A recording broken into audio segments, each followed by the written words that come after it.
આ તમે આજી ટોપલો ભરીને કેરી આપી આવો તમે જાઓ. તમને એમ લાગે કે મારે એક ખાટલો દેવો છે, મારા અમદાવાદ મારા છે, આપી આવો જાઓ. એક ગાડી દેવી છે, જાઓ દઈ. હા, તો તેનો કોઈ બાદ નથી. કદાચ ને એવી રીતનું તમે દો તો તમને કોઈ બાદ નથી.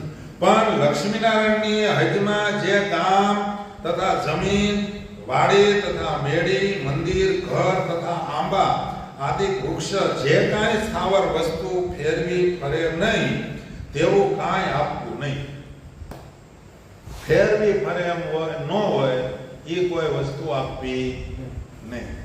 તમને એમ થાય મારે 1 ડઝન ખુરશી અમદાવાદના મહારાષ્ટ્ર દેવા જવું છે, દયાઓ સુખે દયાઓ જાઓ, ઉપાડીને ત્યાં જઈને આપી આવો છો ને.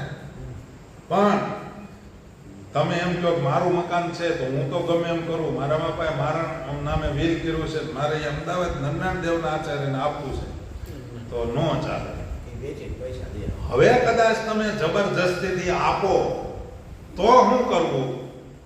ઘણા અમુક હરિભક્તોને એવી ગ્રંથિ બંધાઈ ગઈ હોય કે મારે આની યાર કાંઈ નહીં, મારે ત્યાં દેવા જવું, એવા અમુક જળ હોય તો શું કરવું? તો એમ કે છે ને જો કદાચિત આપે, કદાચિત ઓલો પરાણે આપે તો નરનારાયણની ગાદીના આચાર્યને રાખવું નહીં અને આપનારને કહેવું છે તમારે આપવાનું જરૂર હોય તો તે સ્થાવર વસ્તુ અમારા દેશમાં તમારું હોય તો આપો, અથવા તો અમારી હજમાં વેચાતું લઈને આપો તો અમોથી લેવાશે.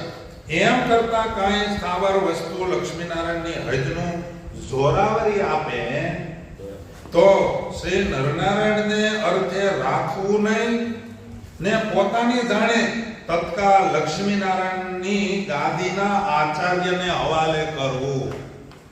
લક્ષ્મીનારાયણ દેવને સોપડે જમા કરાવવાની વાત જ નહીં આવે કે આચાર્યને જમા કરાવવા. હે